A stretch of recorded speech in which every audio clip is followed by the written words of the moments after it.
You know what, Geoff? Not every broadcast TV show is designed to entertain. I wear my T-shirt in the pool, Geoff Fienberg. I've never done that. Why are you putting me there? Why'd you do that? Some of That's us, not me. some of us like our regular Hold on a broadcast second. TVs. Mayo experience. Mayo experience. Mayo experience. Mayo experience. Experience.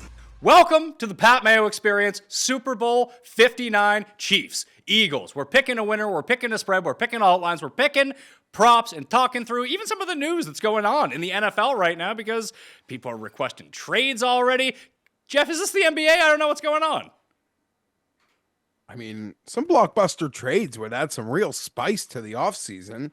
We don't really get those very often. Usually at draft night, it's kind of been the bigger ones. Yeah, that would make more sense. It's hard to make trades before you know who you're going to get in the draft and try to figure out your team that way, but here we are. But we need to get straight into it. Code Mayo at Underdog, and we will be putting together an 8-legger because there is a free bet on Underdog right now. If you use Code Mayo, you'll get a free square for Travis Kelce to throw on to anything you want if you're a first-time player. So please go do that. Help out the show and help yourself out. There's a bunch of 50% boosts, 60% boosts. They're really trying to give you some free money here, and you'll get a deposit bonus of up to $1,000 with Code Mayo. But in the lobby right now, that $15 free play. So we're going to try to make it as large as possible because if you lose, you get the money back anyway. That's where you really need to take advantage of it. You don't want to play a 6X on a $15 play. Isn't that right? Tim Andercust! Tim Andercust. That's not my name. But you understand the logic behind you get a free bet, make it as profitable as possible for you. Mm-hmm. Okay. You got anything Sorry, else here? No, I'm just sorry. I was looking at some of the props here to talk about, and I was distracted. You were Sorry. you were not listening on the intro to the Super Bowl show? No, I wasn't listening. I figured it wasn't particularly germane to me. I was trying to get myself more prepared for our conversation here. Geoff, how about you? If you have a free bet, do you try to maximize the amount you can win? Yeah, normally, I think that's the move. You try to crush it. But sometimes if I've got no money in the account and I don't really want to deposit, I might use the free bet. So I'm not the smartest. Yeah, I always find that these bets, I mean, it depends on what it is. This one's $15, so let's try to make like an 80x type thing. Get people paid at the Super Bowl. Hopefully we can come up with everything we need to make you a winner and enjoy the game. Maybe even some fun bets along the same way too. So Code Mayo at Underdog right now. Let's jump into it. The current spread. I mean, I've turned down stars in Mario Party before, so like I'm not too concerned. I understand that. Most people aren't you. Have you ever played Mario Party, Geoff? No, but we are we've been playing a lot of Mario Kart. Okay. There's a Wii in the house and it's been a big hit. Wii is so difficult for Mario Kart vis-a-vis. Sorry, like did I say 64. Wii? I meant Switch. So, see, Okay. This is all Switch may be much easier. Wii is so difficult for Mario Kart. So I was never I haven't been a Nintendo guy. It's extremely difficult and like anyway, it's the whole thing. Can you explain to people what you meant by turning down a star?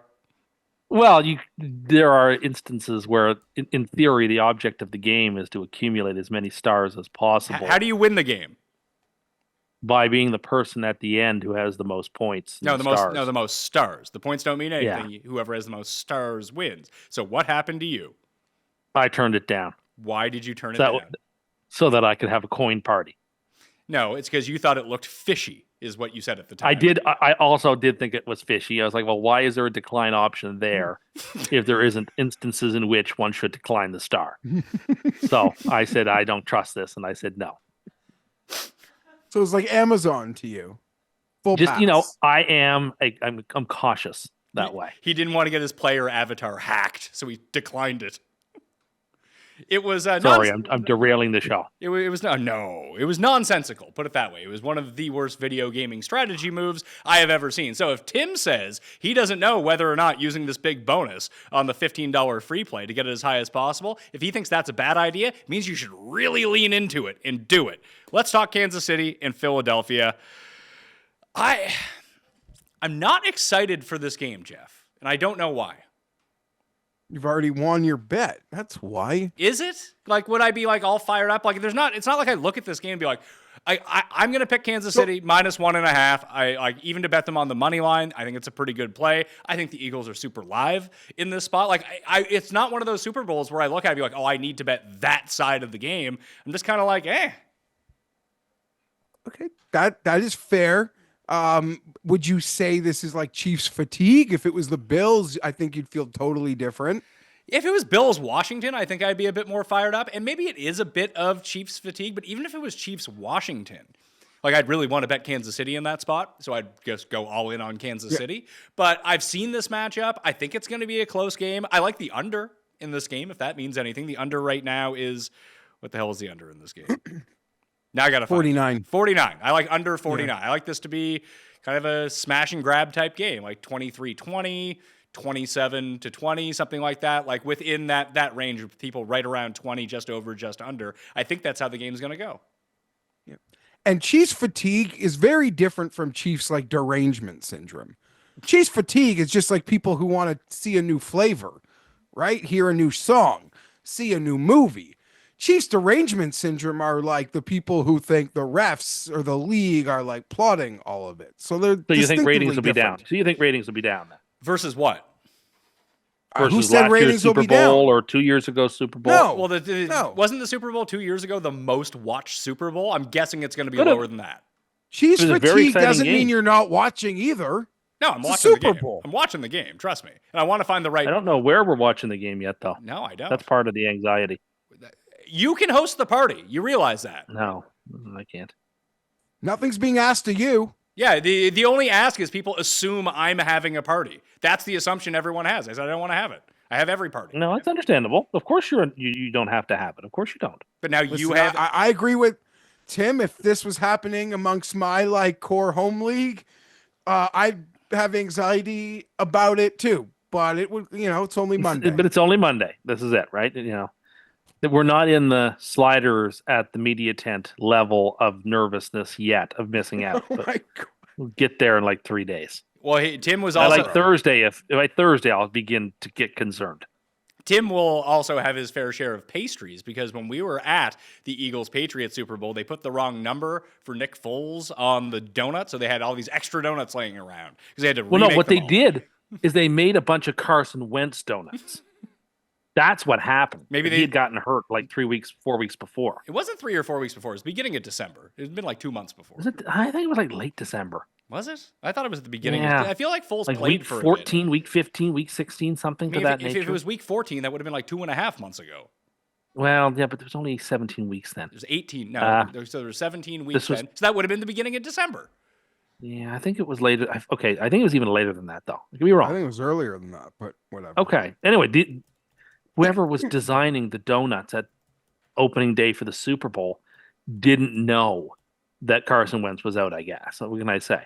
What I remember from opening night, which was the media night, was that when we went to St. Paul, the chicken tenders that they had for the media on media night were so good. Oh my God, they were good. And there were lots of sauces and they were plentiful. And Sounds I had great. lots and it was amazing. Chicken tendies with all the sauces, like that's the good. And I remember good the memory, Eagles, Tim. Good the memory. Eagles being very talkative with Pat and I when we were on the floor talking to them. But the Patriots didn't give us much.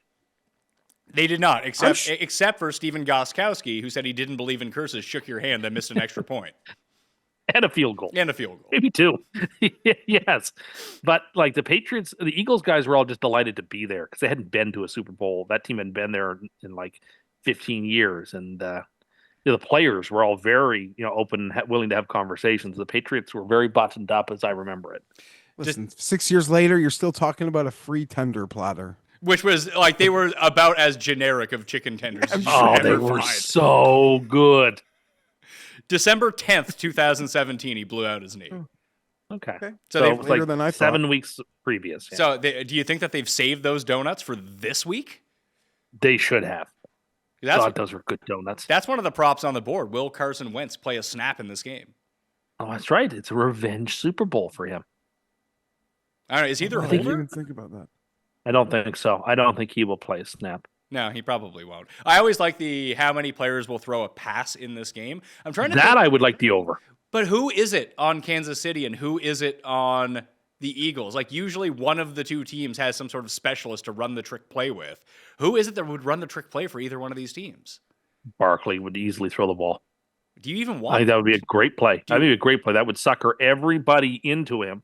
And if he can just even slightly get it up over the offensive lineman, that has a chance for a real big play. LaDainian was so good at that. He was. Like that time that he rushed, passed, and received a touchdown in the same game. Mhm. But yeah, it's tough to tell. I mean, do they trustworthy or would that end like Jamison Williams? Feel like that Right? ends 'Cause- like Jamison Williams. I think if you're going to do it, you have to have like either if it's going to be a young guy, it's a college quarterback that you run some like the Antoine Randall L type play. Jacoby Myers could pull this off if he ends like up making Goddard? the Super Bowl. Like- Or you have to put it in the hands of a vet who's willing to eat it or throw it away the moment it's not there. Yeah. Yeah, I hadn't thought about the trick play aspect of this game yet. Although we saw last week or in the last Eagles game, even when Gainwell was out, and I knew this because my buddies, right, like pretty generic day of the game betters, they'd bet Saquon overs, and he didn't even get there, even though hitting that huge run at the start of the game because it was such a big number, like 120 or 122, missed it by 4 or 5 yards. But they were freaking out. Everyone was getting carries on the Eagles. Like the Eagles were giving handoffs to like three guys who weren't running backs in that game. Do we know if Gainwell is going to end up playing in this? Because I can't find like any conclusive news either way. It's just that he hasn't been practicing yet. I'm not like really a big prop hardo. If someone saw my Super Bowl sheet, it'd be like, whoa, I thought you'd bet more. But I have been trying to keep an eye on that because going into the NFC title game, I was already thinking about like little Gainwell bets, and then he got hurt. Now there's the Shipley factor, and I have not, like you, Pat, I've not seen the books commit to numbers. I want to bet it though. I don't think he's missing the game. I don't think he is either. And I think I would like his overs either receiving or even like 3.5 carries if that's what it came out to. Maybe they will mix in Shipley, but I think that Gainwell plays this very specific role on their team. Like, newsflash, I mean, we saw him drop a pass to lose a game. Barkley, Tim, not a great receiver. No, he did that, like you said, in the NFC title game. He's not a great receiver. I actually like a lot of Barkley unders, to be perfectly honest with you, in the game. Really? Oh, I think the Chiefs, if the Chiefs are smart, and I think they're very smart, I think they're just going to take him out of the game and say, okay, Mr. Hurts, you're going to have to beat us. Does that mean you would like Hurts rushing overs? Well, I mean, I guess. Certainly attempts because he's always live for that 1-yard dive. I like him for MVP too, even though I'm not picking the Eagles to win the Super Bowl. But I just think there's value on him because when was the last time the two quarterbacks weren't the two favorites to be MVP? Yeah, I've seen a few It's people been say a that. long time. Like, if you like Philadelphia, I think Hurts is a good bet too. Just because believe it or not, I've never said this. There's value on a particular quarterback in the Super Bowl for MVP. I like his over on his yards. I don't know if that's a number that'll get you MVP because it's like it's in the low 2 teens. But I've seen that a few places. I've also seen, despite seeing no one picking the Eagles, Cam. and the spread still being 1.5, no one picking the Eagles. I'll reiterate that.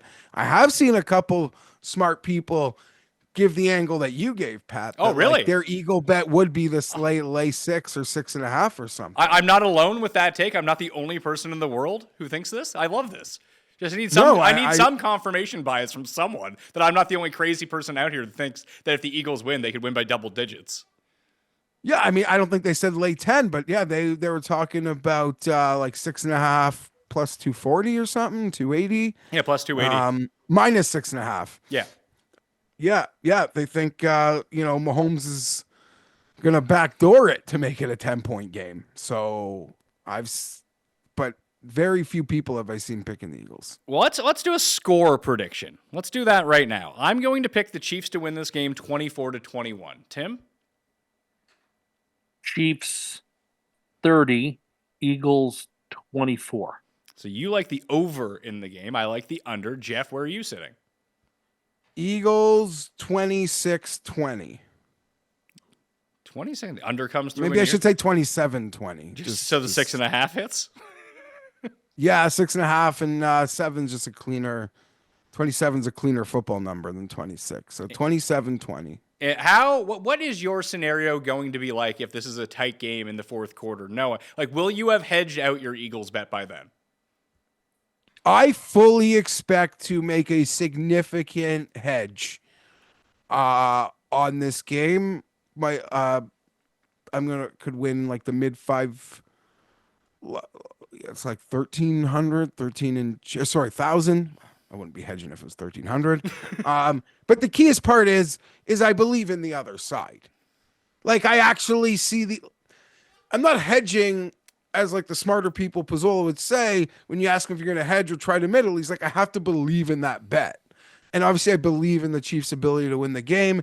Now I'm just racking my brain as to whether I swallow the 1.5. And then there's the doomsday scenario. Maybe I can buy a cheap 0.5 point to get it to 1. And then, there's no hedge, but I didn't lose both sides of something. So yeah, but I will. I like that the spread is small. And as long as it's staying at 1.5, I might not make the actual decision on how much it is until Sunday. Do you think that we will see this line move towards the Eagles? Because I think that we do. I think you'll get public money coming in on the Chiefs. No, I think that there are going to be. I think there's people who are waiting for this line to move up to 2, 2.5, whatever it might be. They've been waiting to make their Eagles bets, and they're all going to come in Thursday and Friday, Geoff.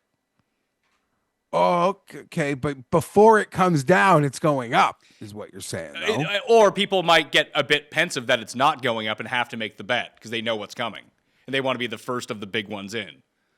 So outside of like the Eagles and their huge fan base, you just think it's a nation full of Super Bowl parties who like groups like want to group bet against the Chiefs? Is that what you think is going to happen? No, I think it's I think a lot of football fans are going to want to bet them. I think that the average person is going to bet the Chiefs in this game, which, I mean, I would bet the Chiefs in this game too, probably, if I haven't already won my side of the bet. I get that. I think that anyone who runs any sort of analytic model, any regression model, is going to look at this and say the Eagles are actually the better team. There is value on them right now at plus 105 money line or getting the 1.5. And I'm going to wait for it to get bigger and bet it, or if it just waits and the line doesn't actually move. Because they're not going to move the spread to 2, 2.5 if it's like everyone at our party, let's get $1,000 together and bet on the game. It's not going to work like that. It's someone who's going to come in and bet $3 million on one of the side. I think that those big bets are being saved for Philadelphia right now. That's at least the sense that I get. It's not just betting $3 million. It's betting $3 million and someone respects you. Because I could bet it. I don't think they'd move it. Like me and Cam walk in there and drop $3 million on a side. I don't think the line's moving. No, but it might move the other way. But yeah, it might move the other way. You might get some reverse line movement on that one. But you know what I'm saying. Like, the Pizzola groups of the world, the Pizzola types who have their big brain trust going on. They've hit a whole bunch of things early, be it props or whatever it is. I think if you were waiting on the Eagles, you just wait till the very last second because I think you'll get the better number unless it just stays stagnant, and then eventually you have to make the bet at some point. Yeah, I'm expecting the line to get a little bit bigger. I'm expecting it to get to Chiefs 2. If that's the case, why haven't you made your hedge yet? I don't know. That half point's going to be a lot cheaper than a point. I mean, all year long, we've seen 1.5 favorites go off as 1.5 dogs. I don't think it's going to flip. The public's not flipping on Mahomes in the title. Well, that's the whole thing. That's why I think that the analytics guys and the guys that run models will end up on Philadelphia, because I think if you just take out the fact, which most of the models do, obviously it's going to represent Patrick Mahomes as very good, but I think I said this last week when we did the NFL award show. If you just look at these two rosters, the Eagles are better at every level of this game except for quarterback and head coach. Yeah, I mean the Eagles were favored in the last Super Bowl they played. So I wouldn't say it's impossible for the public to go against Mahomes if there's a lot of fatigue, as Geoff suggests. My prediction is I think it's going to stick here at 1.5. I think that's been pretty static for 8 days. I don't see it moving. All right, that's where we're at. Where do you guys want to go? Let's go MVP. I liked your take on Holmes, Tim, on Jalen Hurts, Tim. I thought that was good. It's just the last running back to win MVP was Terrell Davis in Super Bowl, was at 32. This is Super Bowl 50. Now, running backs just don't win the MVP. It's going to be different. I mean, but to win the MVP, he's going to have to run for like 200 yards, or he's going to have 3 rushing touchdowns. And so unless he has like a ceiling game, I don't see the MVP in his in his trophy case. So that makes Hurts, I think, a far more valuable play at what am I seeing him at for MVP? Like plus 350. 50. 350? Like those are good odds. I mean, I think he or one of his receivers are where I would look. If Devonta Smith or AJ Brown have huge games, they could totally win the MVP too. But and Devonta Smith owes Geoff and Geoff's friends a touchdown. So I would say he definitely is somebody I would want to pick this year in the Super Bowl. But no, I think Hurts is, if you like the Eagles, I think taking Hurts as the MVP at plus 350 makes a heck of a lot of sense. Just trying to see if I can get that. They're not letting you parlay the MVP together. I was like, can I go? No, but he takes the Barkley goal line. No, that's what I'm saying. I was trying to parlay together Eagles money line, Jalen Hurts, and anytime touchdown. But no, they're too savvy for that. Yeah, I would be leaning the script. receivers if I'm on the Eagles. Brown 30, Devontae flirting with 50. See, I disagree. I think it's gonna be it's either gonna be Barkley, Hurts, or some random defensive guy like that you see pop up once every 10 years. He loves going to Goddard in big spots. If Goddard had 2 touchdowns in this game, I wouldn't be totally super shocked. Now, by no means, Jalen would get it over maybe. Because I actually really have no interest in attacking this award. Yeah, I see it how Tim sees it, but I don't need to invest in something else that has the Eagles winning per se. Sure, but we also have to talk through that not everyone's sitting on a $13,000 wager. Yeah, no, I agree.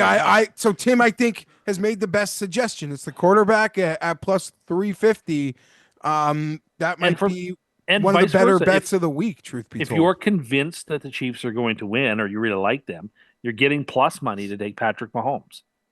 I mean, I just don't see the scenario unless Mahomes plays really badly. But like he played really badly in the Super Bowl against the 49ers the first time, and they still gave him the MVP. So like, I don't know. I hard for me to think through a scenario where he wasn't the Super Bowl MVP unless Travis Kelce had like 3 touchdowns and they wanted to give it to him and knowing that it's sort of his last hurrah. But outside of like an unbelievably crazy performance from another Chief, and I think it has to like go way above and beyond, I don't see the path for it not to be Mahomes. So plus 120 on Patrick Mahomes is much better value than laying the 1.5 with the Chiefs or taking the Chiefs on the money line. I think got an important question for you. Are you waiting for after the game, or have you been perusing Patriots Reddit this week? I have been perusing Chiefs Reddit this week and Eagles Reddit, see what's going on, and various other places. Like the people have been making fun of the Bills, for example. I saw a great post. And I wish I could remember which Reddit account it came from. Somebody took a photo of Super Bowl 34 where Derek Mason stretches for the goal line, but he isn't in. And someone like drew a line down there and went, come on, he obviously got the first down, guys. Come on, what are you complaining about? Just to troll Buffalo fans. No, once the Super Bowl's over, I am going to go completely football dark until like mid-March when free agency is open. So if the Chiefs win, you won't make any comments about the Patriots' legacy? Maybe I'll send 1 or 2 comments out that night, and that's it. Well, we're going to do a recap show, so we should probably mention it on that. Okay, but like, I mean, the stuff I'll say is like, Mahomes, if he wins the Super Bowl, has had the best first 7 years of any quarterback in football history, and it's not even close. I mean, if he loses the Super Bowl, he'll still have the best first 7 years of any quarterback in NFL history. Well, no, because 07 is part of Brady's first 7 years. Okay, so that year is better than any single one of Mahomes' years, even though he won the Super Bowl. Well, the year that he won MVP, how good were his numbers then? 07. And he would have made, 5 Super Bowls in 7 years, and Brady would have made 3 in 7 years, or 4 in 7 years? 4 and 7 years. Fair enough. Okay. Anyway, I will probably take a whack or 2 at the Patriots, and then I will just not think about football much at all for like several. I'm actually looking forward to like de-footballizing myself for a while, just not thinking about it for a while. It's been a long year. There's one rumor, a Twitter, but the Jets getting this guy, and look, man, it's been a long, toxic year. and I need to get away from football for a while. I don't want to come into next year hating football, and I will if I'm if I follow it too much this offseason. Like, I like Aaron Glenn, I like the OC that we brought in, I like that. We seem to have a GM who says the right things. I'm happy with that. I just don't. I'm footballed out. I'm just totally footballed out, and I don't want to think about it for a while. Aaron Rodgers do that to you, brother. It's been a draining year, and I need to go focus my attention elsewhere. Well, I want to get into the segment of the show that we call room bets. Now, Geoff, you kind of brought this up on the last show, how close you guys were. Can you explain what I'm talking about when I say room bets, especially if you are watching this with a group of people? Yeah, it's just, there's a bigger group, but just sort of like our inner group within the group that would play it a little harder. It's like everyone picks a prop and we all pick a prop, and just 5 or 6 of us, we all go in on it together. It's just like a group bet. It could be big, it could be small. Listen, there's a lot of my friends who don't even give a shit about sports who will be wearing a hat that says sports. And he wants to make a bet, so he'll get in on. Your good friend Rob Lowe wants to make a bet. No, but I have a buddy who has this T-shirt and hat that just says sports. He doesn't give a shit about doesn't give a shit about sports. He'd rather. Why should he? Season's over. No one loses at no one is sad at a concert, as he likes to say. But yeah, just how do we team up? We make the bet. Who we bet in first touchdown? The room we want to erupt together. The camaraderie of the gathering is where my money will be, outside of a couple bigger props, but just 1 or 2. Well, let's do that. Let's start with first touchdown. What is a first touchdown we can all get on board with? We can all bet together and hopefully all win together. Because I saw Calcaterra was now 150 to 1 at some places for first touchdown. But that's not really a good first touchdown bet. It's not going to happen, more than likely. Not to say I'm not going to bet it. It's big odds. And he'll be on the field at some point. What's a realistic one you guys think we can get through? Patrick Mahomes. That's where I like to. I like Patrick Mahomes rushing touchdown first score. Goddard at over 20 seems to be one that maybe could be a group bet. You mentioned the Calcaterra. I really like it. 100 out of 100 Super Bowls. You know me. I love betting tight end too. It's just, if you've paid attention to ball this year, I don't know. The Eagles are not getting fucking fancy at the 1 or 2 yard line. They're just take Noah Gray. They love giving the ball to Noah Gray.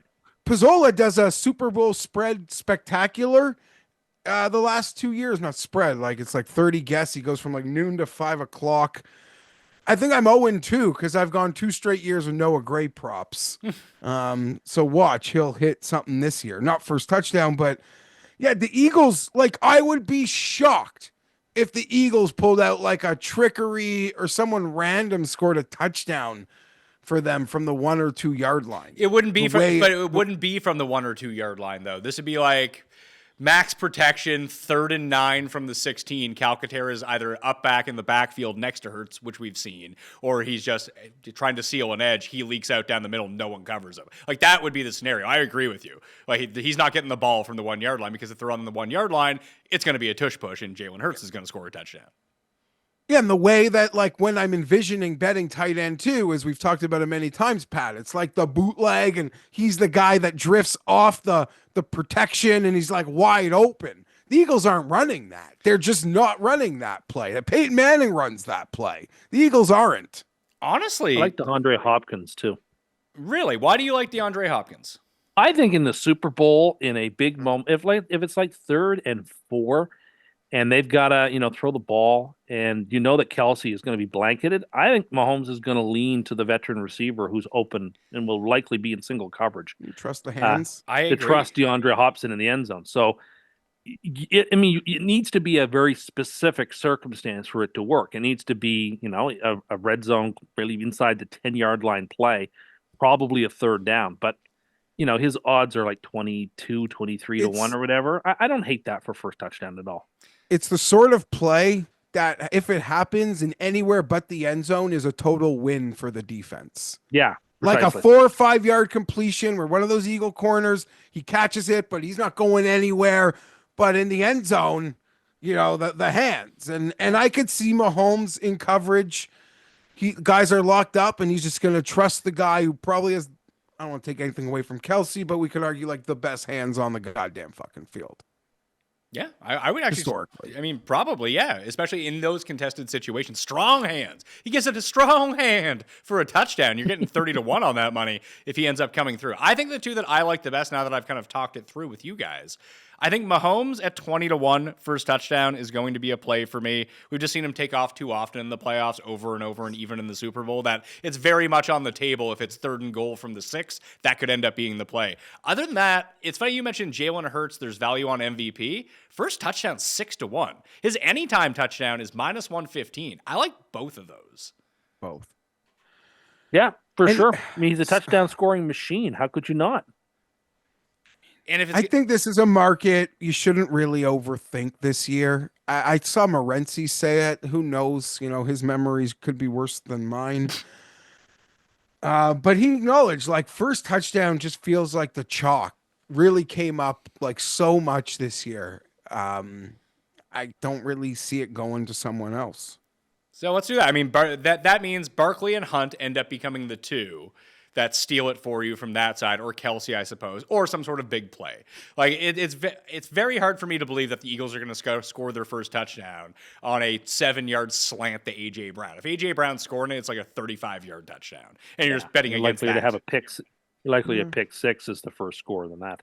Ooh, what is pick 6 first score? Defensive touchdown being scored. Defense. Not as good as you would want. Yeah, it's not as good as you want. I mean, Noah Gray is certainly live at 30-1. I think I like the Hopkins call for Tim a little bit more. But I'm seeing Tim's boy Paris Campbell listed. Yeah, 100-1.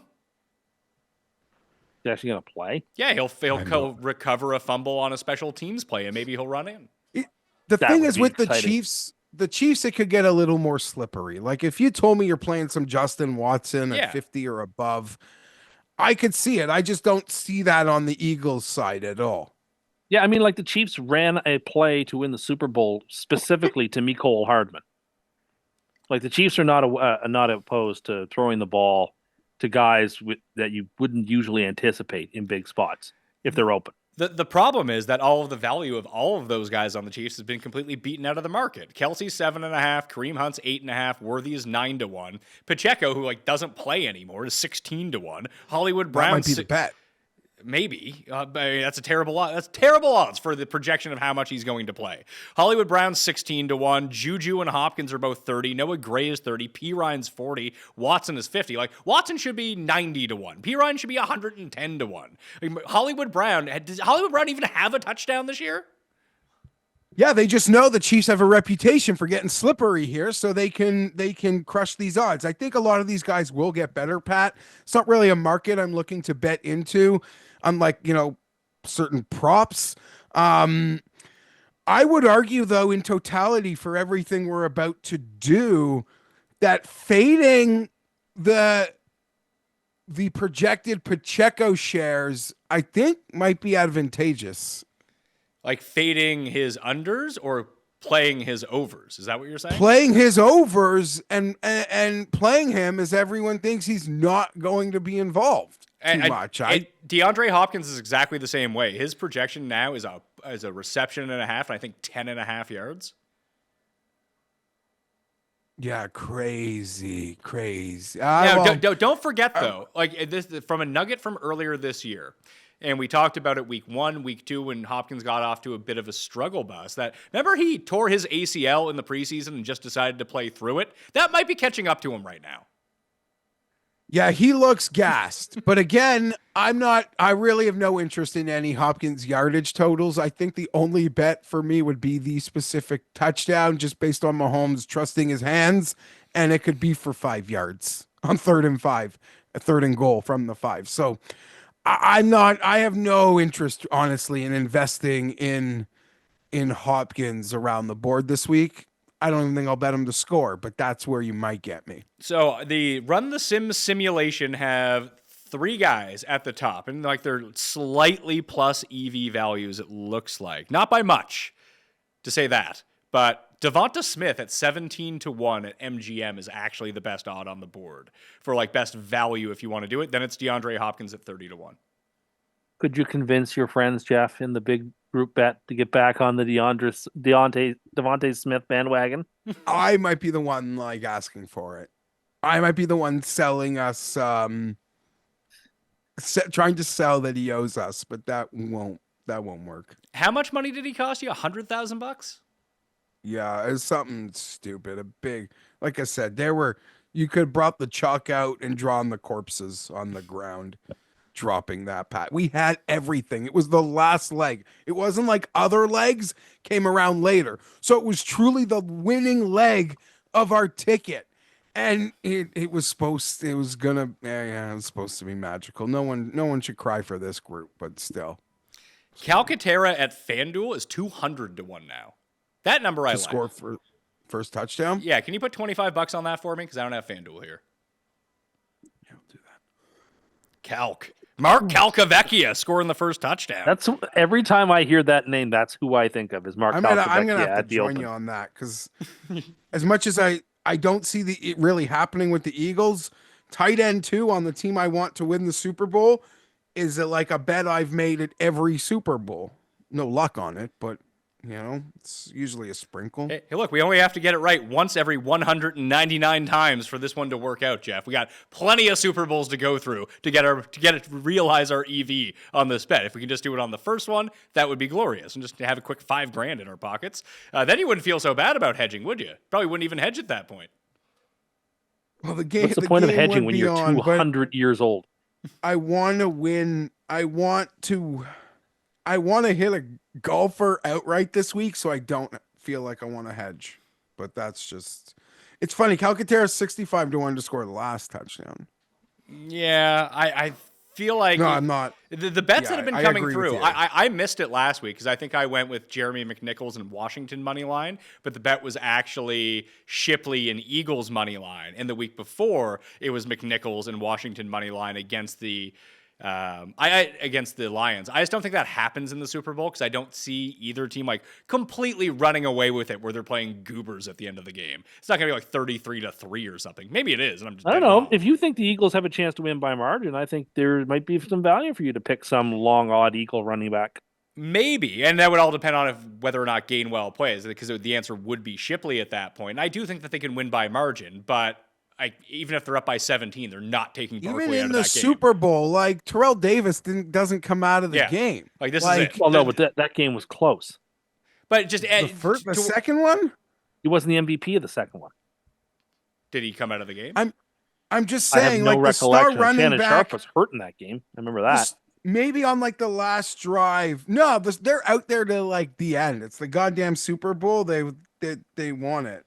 They want it. Like Yeah, Steve Young didn't get benched in the Chargers Super Bowl where he won by 40 points. Doesn't happen. 30 that way. years ago. Yeah, but even so, like where it's the last game of the year, you get the protectionism aspect of it in the NFC Championship. Like, hey, how stupid would it look if we're up by 40 points and Barkley blows out his knee here and we don't have him in the Super Bowl? At least he has the offseason to recover if that happens to him now. Yeah, I'd have to go back. The last route we had was the Tampa Chiefs one. You'd have to go back to see, at what point did Tampa start taking guys out? I don't remember. I don't know if they did. I think Brady played the entire time, didn't he? I don't remember. Tampa Bay, KC, Chiefs. I mean, this is worth investigating, I think, just to take those bets off the board because that was 31-9. Jeez, that was not good, was it? Player stats. Mahomes played the whole game. Where we go here? Buccaneers. Yeah, Brady played the whole game, and it was a split backfield all year anyway. It was Leonard Fournette and Ronald Jones. One of them had 16 carries, the other one had 12. I remember betting Ronald Jones over carries in that game. And then I was devastated because Fournette started getting the work early, and they just kept running the ball the whole time. Brady threw for 201 yards in that game. Yeah, the defense just whipped the Chiefs. Yeah.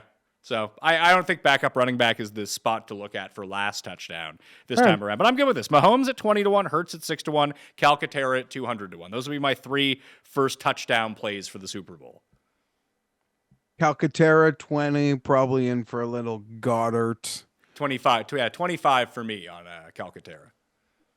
I want to get 5,000 if he wins. Oh, sorry, I meant the odds. Yeah, you're in. It's in. Excellent news. Let's talk about our favorite props then.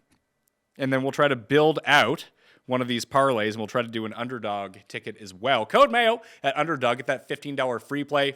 And listen, if we build the 8 out, if we put Kelsey on it, you can remove Kelsey if you're a first-time player and just throw on the Kelsey free pick to go with it, because that one can't lose. That one's a guaranteed winner. So, yeah, use that one. So, props that we like. Tim, are you heads or tails this year?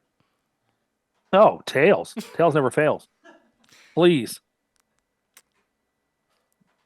As we tell Under you no circumstances. as we tell you every year, just flip a coin with someone in the room for $100, and that way you won't have to pay vig. I actually saw a lot of plus 100 coin tosses on like yes, me public too. sites. I think people are wise to that now. People are, I guess, Pat, they caught on that the jig is up for the books. You can only shame but they'll people pay you. so They'll long. pay you that out pretty quick, and they'll let you reinvest it. So that's the plan. So what else do we want to look at? Was there anything that you've seen throughout the course of the week, Geoff, that sticks out to you? Across the board props. Yeah, anything. My biggest investment of the night thus far will be Juju Smith-Schuster. I'm over 13.5. I'm over 14.5. I'm seeing it's at 15.5. I'll consider getting back in there.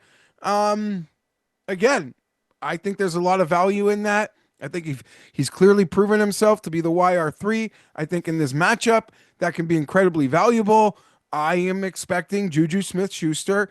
Well, it might seem like simple and easy, especially after the last game that he's been doing it. I bet. If I get got, I get got, but they've tricked me, so I'm fully in. I like the under on Juju. If I was going to play, it's funny because it's like that Eagles bet. I think if I was going to play him, I'd ladder him up to like 25 yards plus and get like a super payout on it. I've looked at that. I've looked at him to 50, him to 80. I think there could be a big game in this one for Juju. Yeah, he's basically taken on the Rashee Rice role from the slot a lot of the time. He's not playing it full time, and they're using Worthy with these behind the line of scrimmage type passes to try to get him into space. And I think that is the part of the field that you want to attack the Eagles. I think that Juju's numbers are going to be inversely correlated with Noah Gray's numbers, because obviously Travis Kelce is going to be on the field. But if you see that Noah Gray, this might be even good for in-game type stuff. If the strategy for the Chiefs is that they're playing Noah Gray and Juju is not on the field, well, that's probably going to tell you the script for the entire game, and then just hammer those Noah Gray overs and then try to parlay them with the Juju unders at the same time. Because when one guy plays, the other guy usually doesn't. You want to know something separate? I was with Pizzola today. I asked him, like, give me something for the Super Bowl. He looked at me like I'm from Mars. Literally, if he did that, if his name was Rufus and he did that, I'd have like lost my shit. That being said, like side plot, is Paul there? Me and Rufus are buddies again. He sent me. Paul's just recovering, from the drinking and the poker. No, Good for him. Paul's on a plane back from Costa Rica right now. He doesn't get in until late tonight. Good. Good. He earned that vacation. And like, shout out to Cool Bet.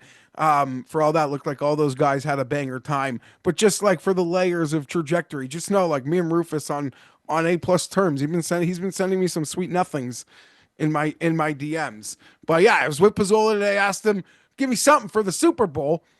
Like he thinks if he says something to me, I'm gonna like run and bet $5,000 on it. You might. Not true. Are you listening to yourself? You're jonesing for anything that you No, can I get down was on. saying we were in a room together for 3 hours. It's the week of the Super Bowl. I asked my pro betting friend, "What do you got?" His butthole tightened up quick, and I got nothing. Because he knows if you give him this, not only are you going to bet big on it, you're going to come on this show and say, Rob's number one prop of the Super Bowl Not is. true. Rob's doing it. Yes. I've never come on. I would never, if he said it's his bet, I'd never come on and spoil the bet. Also, there's no way if the line moved by a penny, he wouldn't even count it. He wouldn't even be able to give it anymore. So that's not true. I love Rob, but like he went full Rufus on me today. Like, but that being said, sort of like me, he said I have way less on the Super Bowl than you would think. And part of me wanted to believe him, but at the same time, he couldn't give me anything. I was like, okay. So good luck to you later in the week, is what I'm saying. Hey, Cam and Rob will be here on Thursday morning. I'll get 3 bets out of him. And Cam will dog him for bet. If he thinks you're bad, wait till he tells Cam something. I don't think he'll say I'm bad. I dropped it. I was just like, okay, that's Well, you that's didn't fine. drop His it. You actual made note of suggestion. it so that you could come and You're complain still on the show and about you're it. still talking about it. No, not at all. His actual bet was the Chiefs, but I was looking for a prop, specifically any prop. I didn't want to side. Yeah, Juju. That's my biggest investment on the props. I think he's gonna have a big game, and Mahomes' ability to extend plays, dance things alive. I think just the sneaky Juju has, I think, shown that that's good when the pockets break down in the Eagles' defense. That D line, Jalen Carter, he's gonna break it down, so it'll be fire drill. And I like Juju in fire drill, and I only need 14 and a hafer. Do you like the receptions on him, or do you just like the yardage? Because right now it sits at 15 and a half. I still like 15 and a half. How many receptions? It is, let's see here. Juju receptions is 1.5 at around minus 110. The best number in market right now is actually at BetMGM. It's still 13 and a half, but it's minus 140 to play the over. No, my 13 and a half was a clean 110. Yeah, that's been one of the more popular bets of the week. Yeah, I like, when they're baiting you with juice and not changing the line, it kind of scares me. Yeah, but like, come on, could, juice monkeys. But you could go to Caesars and bet the under at minus 110 at 16 and a half. Just the numbers are all over the place. Yeah, absolutely. I will probably have to have some on the 1.5. Have a pretty strong feeling he's gonna have a decent game. So I think 1.5 catches is in line, and you could be bang on, Pat. Like it might be exact in relation to that Noah Gray shit. So I'll get burned by Noah Gray again by not betting him. We'll see. Does that also mean you like Isaiah Pacheco over 6.5 carries? I have told you that I have got nothing in on Pacheco yet, but seeing how people are projecting his involvement, I think there could be something. I think there could be something there, an opportunity there. I think he's going to be involved. He's got bursts. He's going to be involved. Even catch a pass. I think he's going to be involved. The biggest one that I've seen that most people were on, they've been on it for weeks, Tim, is the Xavier Worthy over rushing yards. It started at 4.5. It's up to 5.5, and it's minus 115. On Underdog, it's 6.5. I just know most people have made this bet. It's not that everyone bet on it and that worries me, but it kind of does at the same time that it's like the Juju thing. Like, I just feel like there's a lot more unders. We're almost to the point of Super Bowl week where the unders become the play. Yeah, I mean, you listen to any of those old school cappers. Sorry, all those old school cappers, they all say their move is to wait for those under bets as the juice monkeys play them up. So, Tim, should I call you Geoff and you can respond? Yes. What did Pizzola say? I don't know. Pat and I spent 3 hours together yesterday, and I asked him for 3 or 4 props, and he gave me nothing. He said, "Oh well, I think the Eagles could win by margin." But I didn't want to side. I wanted a prop. Buddy, you're out here deleting tweets because I ratioed you by 7 fucking X. And you delete the tweet. You take away my credit. That's the credit. I earned that credit. Here's the under I like. I like Barkley under 112.5. Eagles fans are going to be in love with you, by the way. I like Barkley under. There hasn't been an over 100-yard rusher in the Super Bowl since I think Super Bowl 54. I think Damian Williams went over 100, just barely over 100 yards. It's been a while since we've had one even go to 100. So 112.5 seems like a lot. I think the Chiefs will be well positioned to shut down that running game. What's the longest rush? For who? Barkley? Barkley, yeah. Barkley, longest rush right now. Let's try to find it here. You can look at these too, you know. I know, but I'm on certain pages. You can't open up another tab? I don't know. Tim was staring at the Barkley stuff. I thought it would have maybe right been there with the consortium of Barkley. Rushing props, that's attempt, milestones. I can't find this. There's so many. That's the one bad thing, is that there's too many props sometimes at the Super Bowl. That makes navigating far more difficult than it did in the past. Let's see, I can't find it right now. If I just go on Underdog, I'm sure I can find it. Let's see what Underdog I guess I want to say, I could be tempted to bet the under on the longest rush. I feel like that's inflated after he burst one to start. I'm sure it is. The other day. Longest rush is 23.5. Yeah, I would take the under on that too. Under. You really like under Barkley, huh? He's just going to shove it in your face? Maybe I just don't like his chances in this game. I think the Chiefs are going to be well positioned to shut him down. So I like the under on that, and I like the over on Patrick Mahomes rushing yards. And the Patrick Mahomes rushing yard number right now 29, is it 29 and a half? something like that. 31 and a half in some places. Let's pull up the smorgasbord of Mahomes props here for rushing yards. The lowest number in market right now is at Caesars, 30 and a half, minus 110. Then you're starting to play with, like, at DraftKings, it's minus 114, like you're playing with too much juice. EV-wise, it's better to bet the minus 110 than the minus 114, but if you wanted to bet the 29 and a half, it is available. I like Jalen Hurts anytime touchdown, minus 110. That's at DraftKings. I don't hate right that now. at all. I've I don't seen hate that. some of the smart guys who like can correlate what these numbers are in other games to what they are today. Say the Mahomes rush attempts is high, or there's value on that. Obviously, you probably have to avoid kneel downs. You're almost in some ways betting on the game, but it's like 6.5 in some places, and that's just like really high. I'm not a big props guy, so I can't note what it is like week in, week out. Like if you asked me what a golfer was at the Honda, I could probably tell you what his odds were. But I can't tell you what Mahomes like regular rush attempts numbers usually are. This seems pretty high.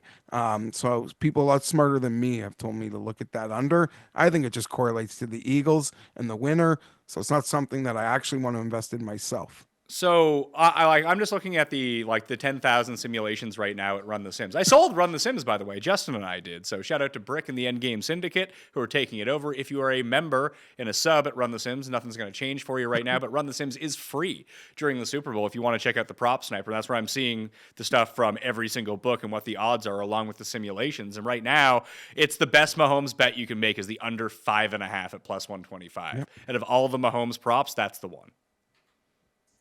I listen. I guess the stuff I'm paying attention to is the right stuff to hear that because I've seen a lot of that from smart guys. So, but they don't put too much game context into it. Do you know how many rushing attempts Patrick Mahomes had against Buffalo in the AFC Championship game? Well, he had a couple of kneel downs at the end of the first half. 6. So 11. 7 would make sense. Yeah. 11 rushing attempts. Woo! Yeah. Well, he took 3 knees to end the game, and he took 2 knees to end the first half. So right there, you only need 6 real rushing attempts to get to your number. So against Houston, I would be hesitant to bet. He was running early in that game. I know. Against Houston. Yeah. He'll run early again probably on the Super Bowl. I would think so. Especially with only a 4-man rush. I think that's the thing that you have to remember is that it's not like the Eagles are going to send these all-out blitzes. Now, does that mean that – because I was thinking about his longest rush – instead of playing the attempts or yardage, that if he gets away from one, he's just going to march down the field. Like we see that so often. His longest rush in his past 6 games, 12, 15, 12, 15, 10, and 10. And that's dating back to the regular season. But he had 7 rushing. What's that? I want to see the numbers on how many of those rushes are on like 3rd and 11. They happen all of them, all the time. Right? Yeah, every single one of them. Backbreakingly. Yeah. Back-breaking. You think you're getting the ball back? You ain't. But 13 and a half. Respect them. 13 and a half. You might get the ball back with 3 minutes and 33 seconds and 3 timeouts. Surely you wouldn't waste that opportunity. Where was I before you guys cut me off? What was I talking about? Mahomes, him breaking one. You were reading off his runs, his long runs. So I was trying to get because you asked about the attempts and how many attempts he has. Yeah. So he has 11 and 7 in these playoffs. In the playoffs last year, 9, 6, 6, and 2. And the 2 was in that Miami game that was like minus $1 million out in the first round. Yeah. The year before that, 6, 3, and 3. So he is running more so far this year than he has in seasons past. But he has gone over that number of 5.5 at least in each of his 5 past playoff games. I don't like this. The way you've just explained it. And let's just say there's that scenario where the Eagles are winning by a margin. I think he'll take the free 9 yards on first down, like with his feet.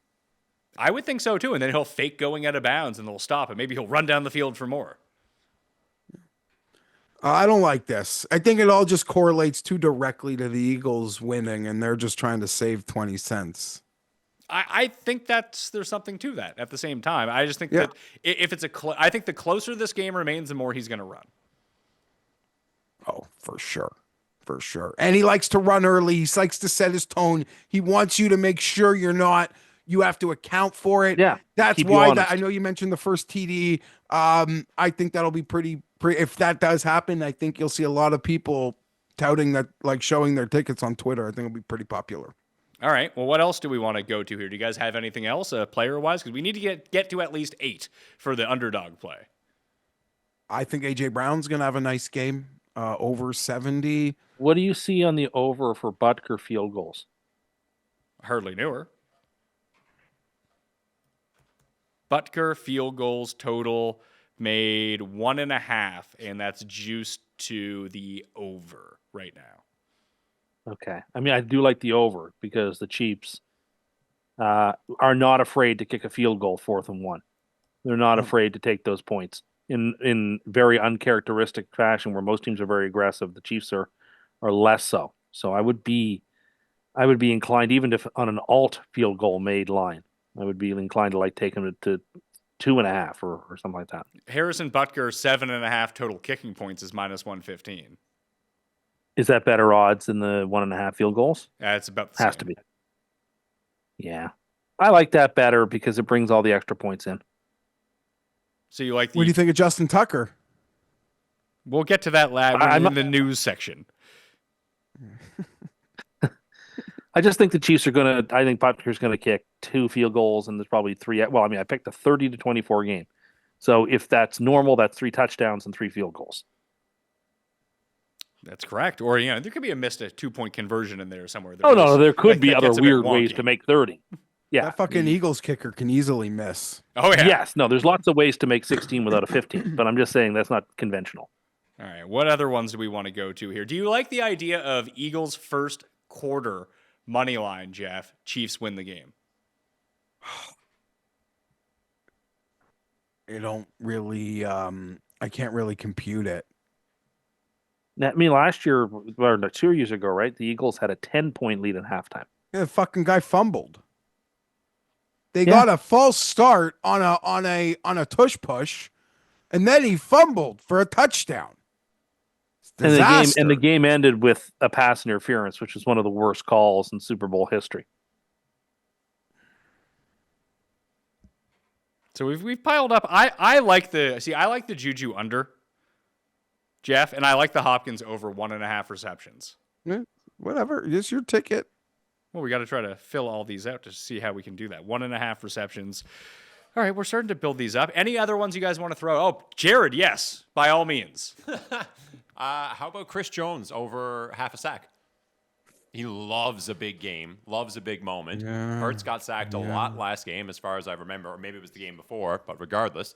I just think Chris Jones can get 1. And I think it's even money on underdog. Hurts. That Rams game, he wasn't healthy really in it, right? That's what. Regardless, I don't think that's a bad bet at all. And if you have decent enough coverage down the field where you're taking guys out, if you drop back to pass, he's going to try to extend the play, which tends to lead to more sacks. He took 2 against Green Bay and Washington, and in a closer game against the Rams, I know it got a bit out of hand late. He did take 7 sacks in that game. So I think Chris Jones, quarter sack, you said? Yeah. Over half. And you want to know and Jalen Hurts isn't above a really dumb sack that takes you out of field goal range either. So he'll take the sacks. True. And you also have that he might try to break a run and doesn't break it, and then that just counts as a sack because he's the quarterback. And you just have Chris Jones, who, as Jared pointed out, seems to make a big play in every fucking big game.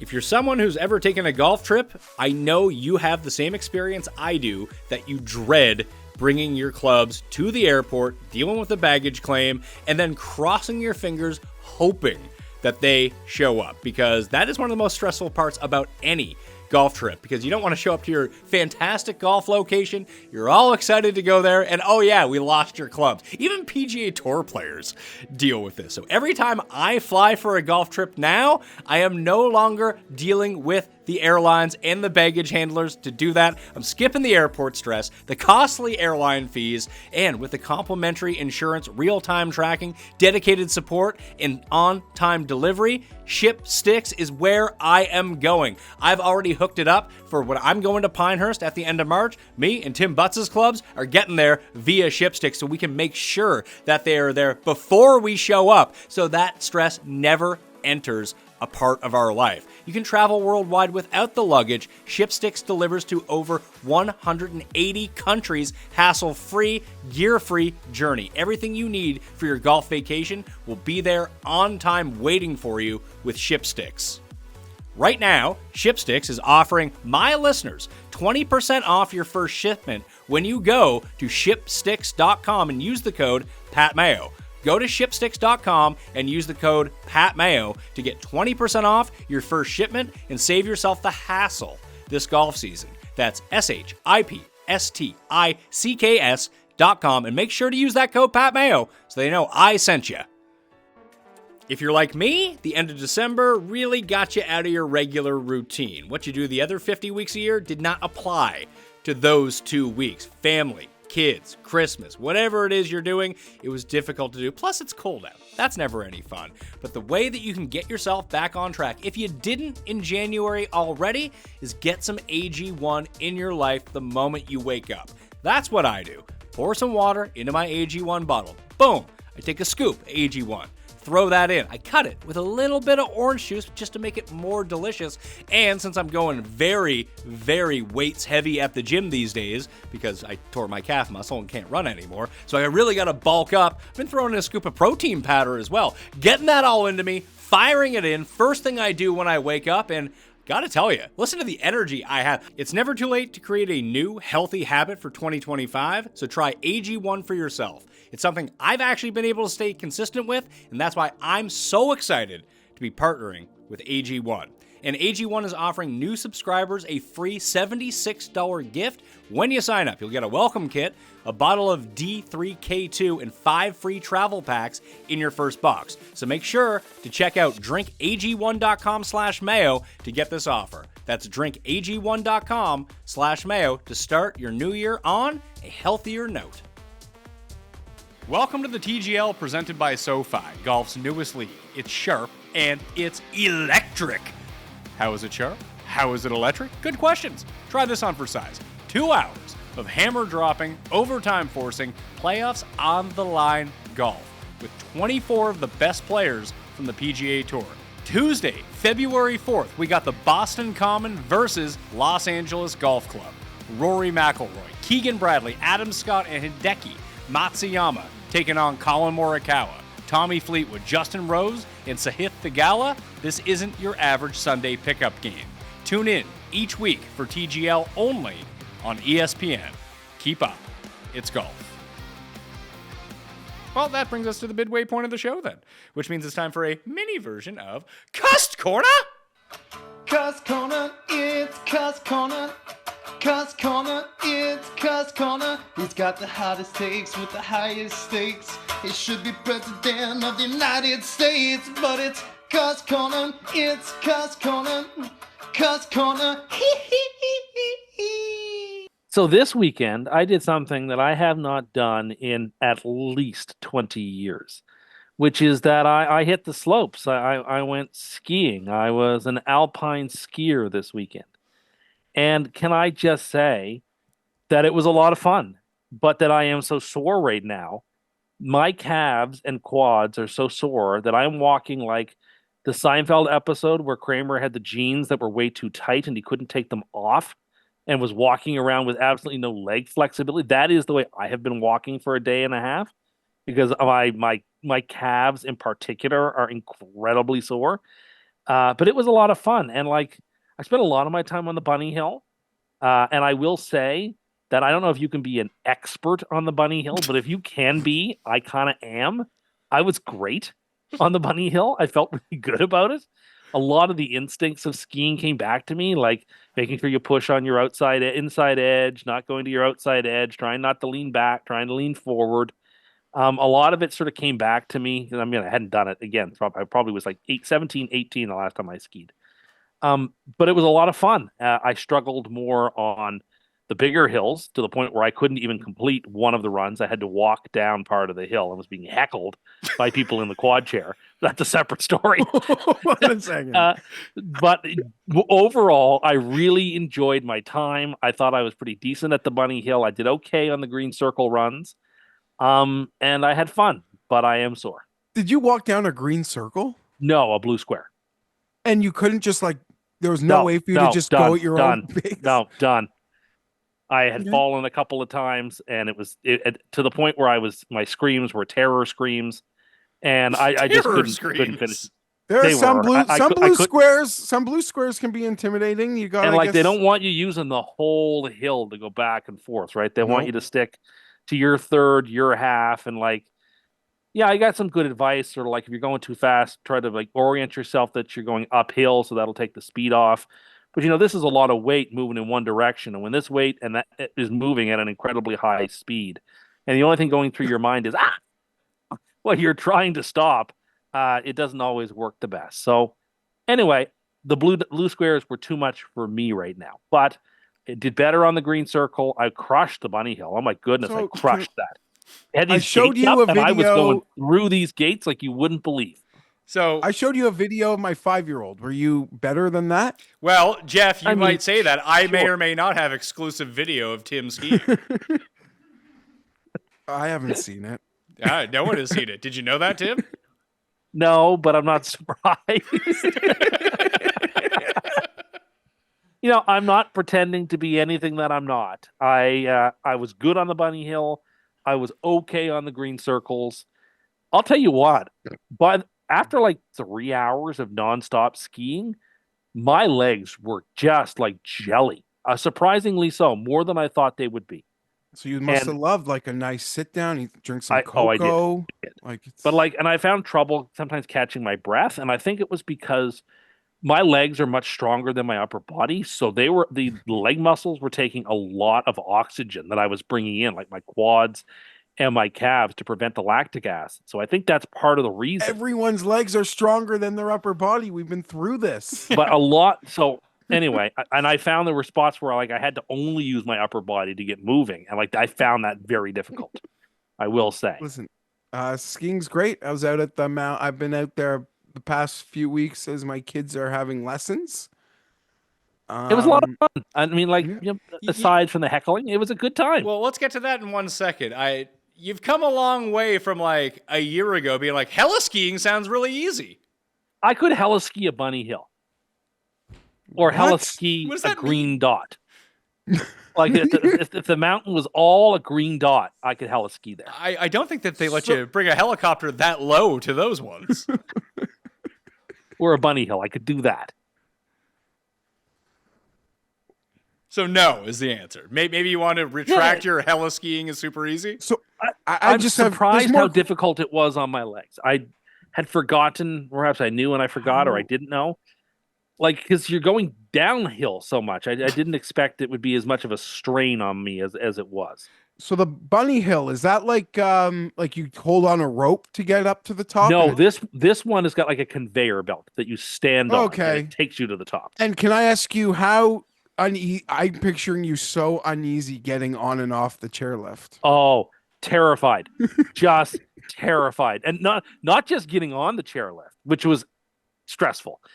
Being on the chairlift, extremely stressful. And they have to stop it every now and then for whatever reason.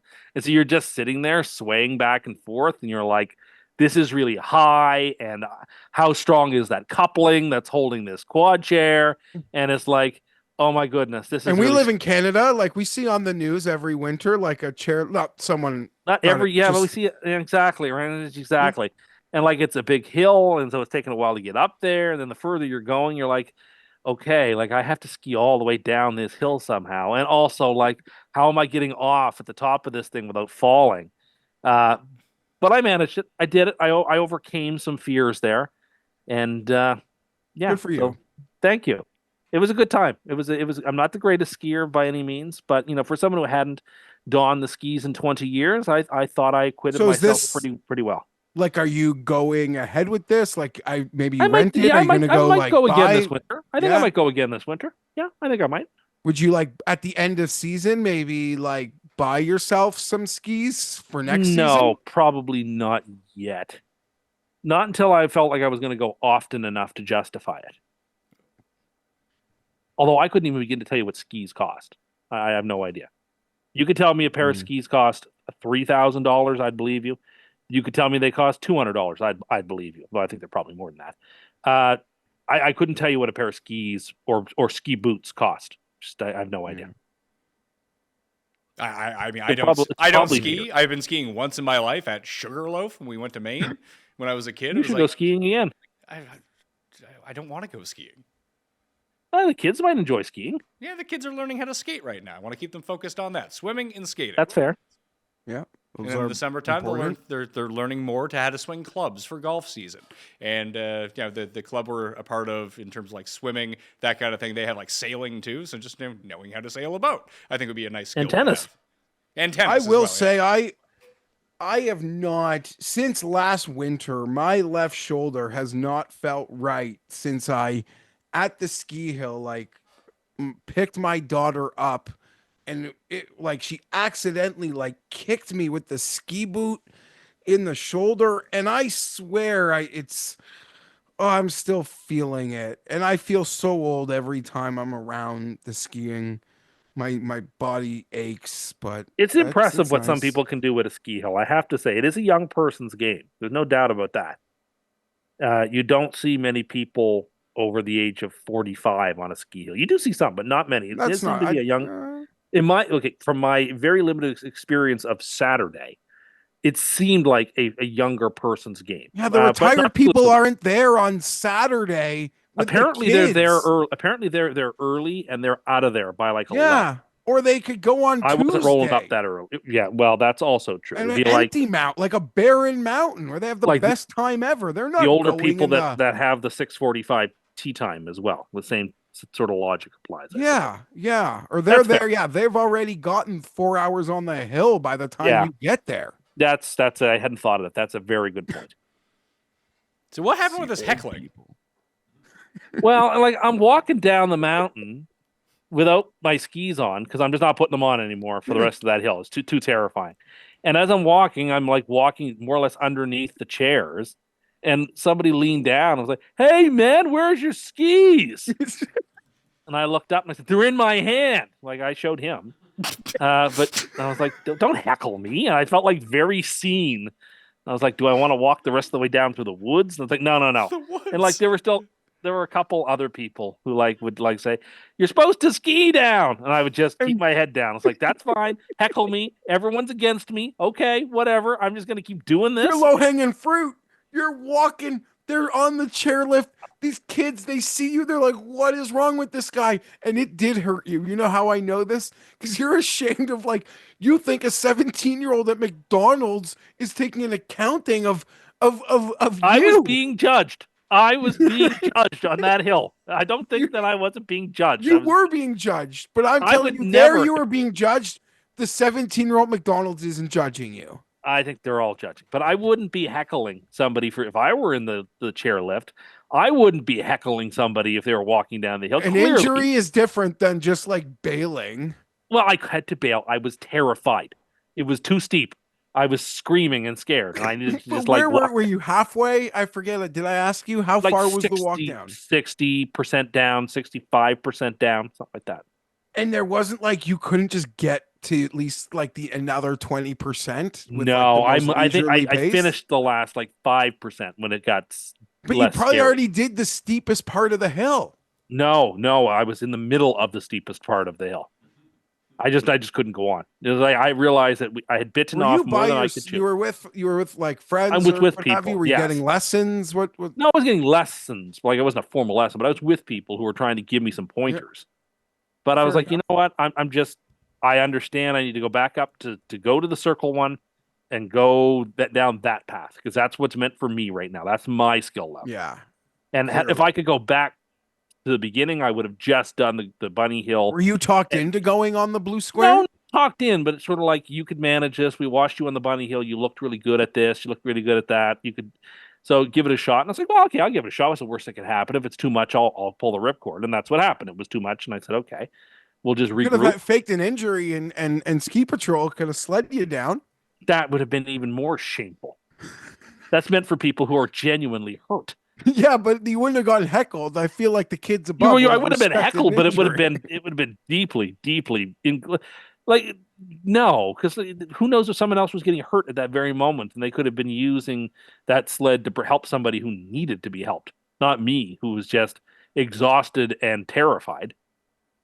My mom was a very proficient skier her whole life. She still skis, but when That's we great. were younger, she tore her ACL in Colorado skiing. I can easily see how that could happen. All it takes is for your skis to get crossed or something at the wrong speed, or you try to do the wrong thing. Yeah. Well, it's good. Go at your own pace. Like, yeah. That's the lesson I learned. I had fun. I'd do it again, but I would go again at my own pace and do the safe routes, do the safe circles. And you really do. It's the one thing you really do reward yourself, right? You go into that chalet and you Tell us get about the some chalet. What were the other activities at the ski hill that you enjoyed? Did they have mocktails for you? No, there were no mocktails. I enjoyed some coffee. I listened to some music. It was nice and warm. I just sort of was able to like look at it, and then where I was in the lodge, I had a beautiful vantage point of the hill, so I got to watch a lot of people coming down like the double black diamond or the black diamond runs, and enjoy some coffee and listen to some music while I was warming up, and like that was great. That was all part of the experience that I really enjoyed.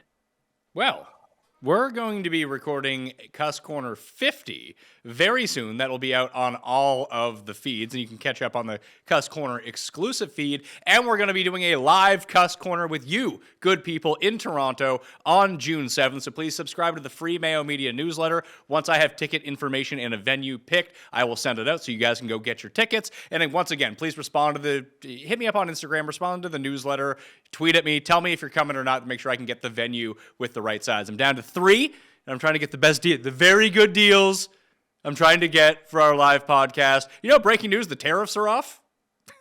I did not know that. Really? Yeah. That's good. Yeah, they're off. Yeah. I knew. Yeah.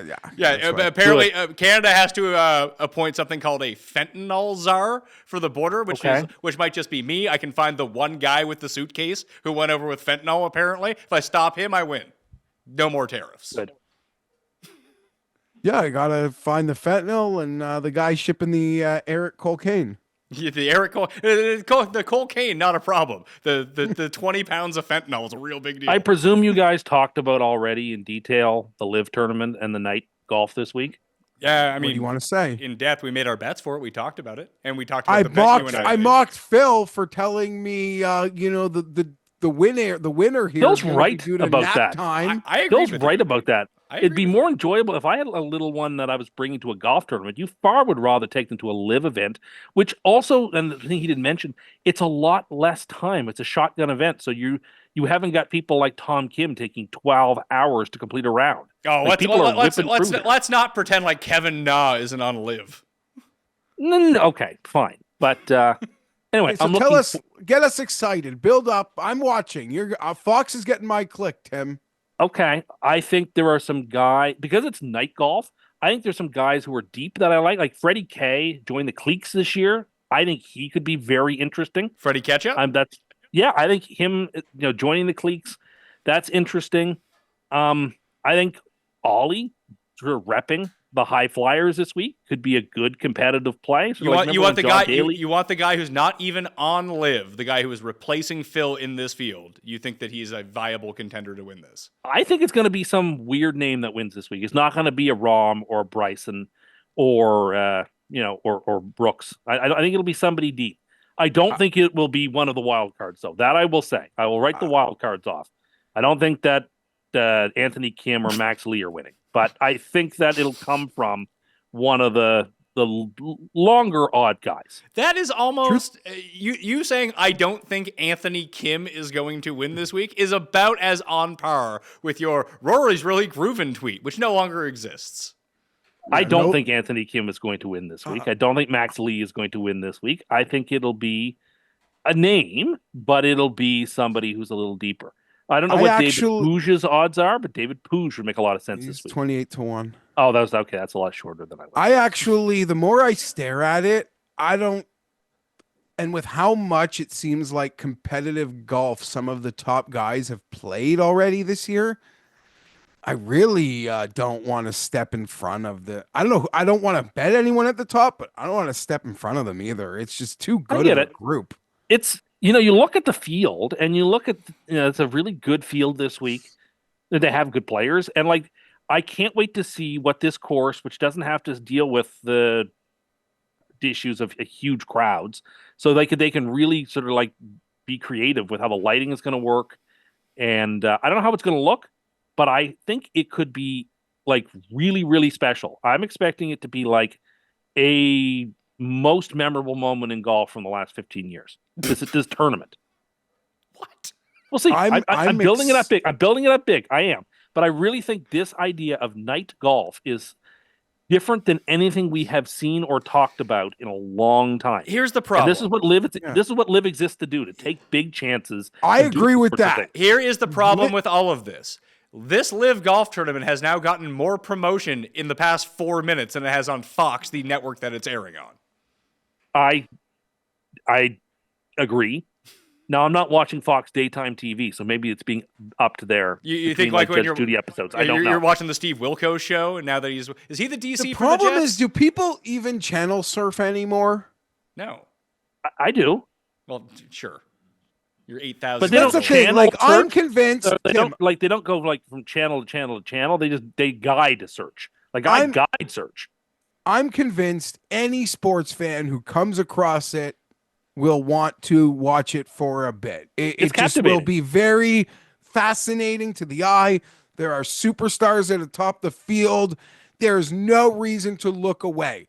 The problem is these people I'm speaking of who would watch it, I don't think they know it fucking exists. They don't know it exists on Thursday. Tell me they won't know it exists on Friday or Saturday when they've heard about the fact that it was on Thursday night or Friday night. Like, So come Saturday, on Friday on like Sports Center, where do you think this is coming in? Like in their blocks? I don't know. After Phoenix. Yeah, I would say so. It would actually have to, in order to make Sports Center at all, not that like Sports Center is the barometer of any of this anymore. It's not 25 years ago. But if Bryson's not winning, I don't even think they talk about it. All they need to show is one Bryson drive in the dark. Yeah. People will be like, "Oh wow, how agree. cool is that?" Phil's not playing, but like a great like chip in and like in the dark. It'll all give play. them It'll their all due. look great. To go from this to Adelaide and back to back, like these two big events back to back. If nothing else is going to give them momentum, then nothing will. Like this is So let's the say best launch pad they can give for this league is night golf, then Adelaide. So let's say it I does. want to see Raw Manhattan yell at lights. Let's say it does very poorly. Let's say it gets 200,000 viewers on this. Would you be finally willing to concede that maybe Liv doesn't got a whole bunch of juice?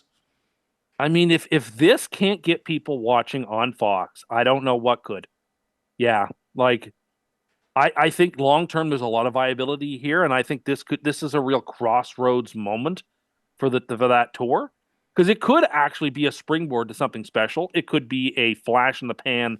They get like 1.5 million viewers on Saturday, but then 2 weeks later they're getting 250,000 views. That's possible as well. Like the XFL model?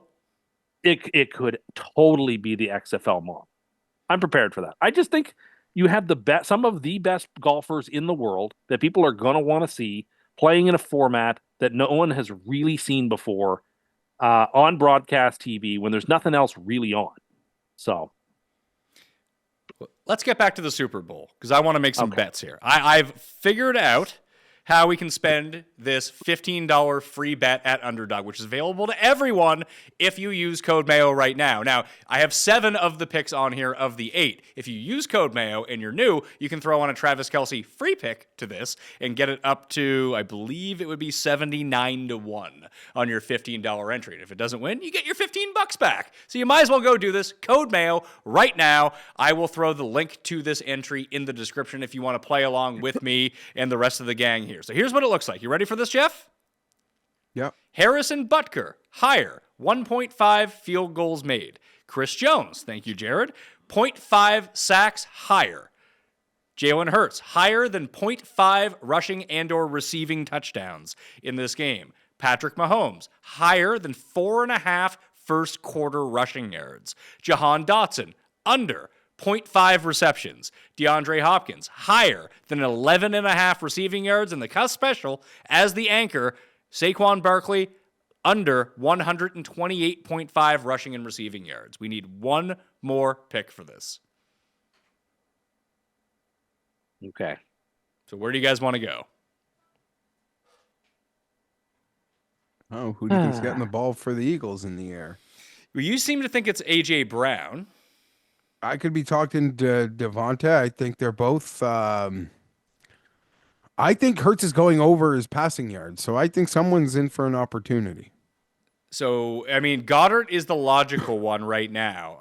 We gave out one on the show last week that was Kelsey over and Goddard over for 3-1, which is really nice, but both of those numbers have skyrocketed since then. Like it's 52.5 for Dallas Goddard right now. Do you like that, or do you like the 49.5? Is that what it is? Yeah, 49.5 for Devonta Smith. Like that. I like the under on Barkley catches. We already have a Barkley one on this. Okay. I like the under of Pirine catches. Under on Pirine catches would be 1.5 is a number I'm seeing. So I can get you a 1.5, but the lower is massive vig. On under? Yeah.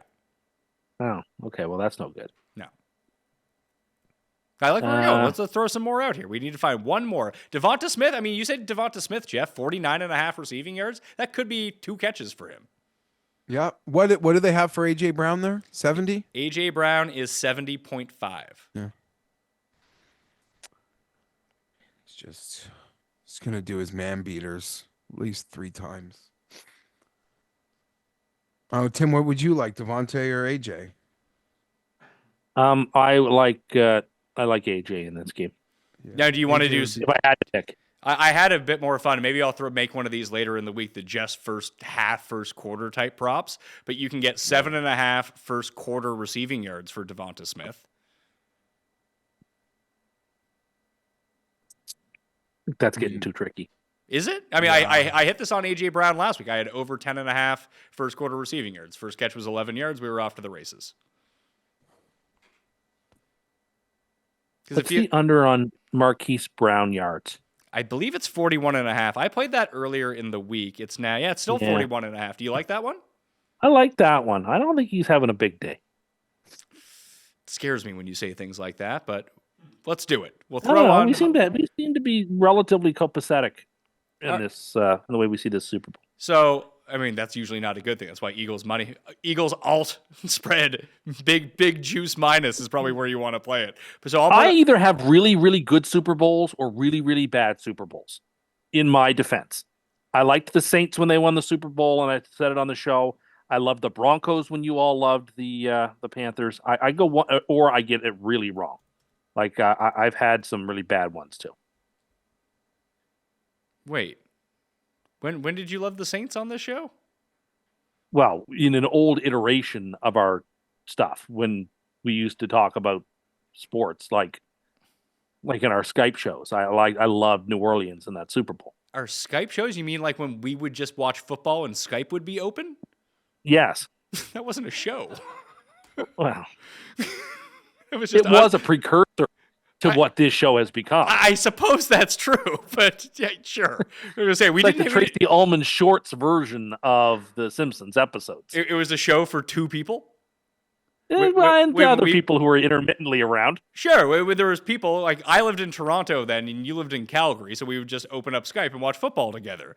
And like sometimes Eric would be in the room with us because he was my roommate at the time, or Cody would be there if Cody was when Cody was my roommate.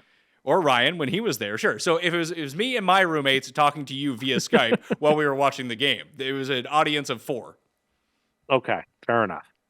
Yeah, we weren't efficient. I was like, you're taking credit for stuff that happened like 3 years before this show started. I'll put on the Hollywood Brown one. So Hollywood Brown, we throw that on. So we go, I'll just put everything. I'll tweet it out. You can find it all there. I'll put it in the newsletter later in the week too. It pays 77.68 to 1, Geoff.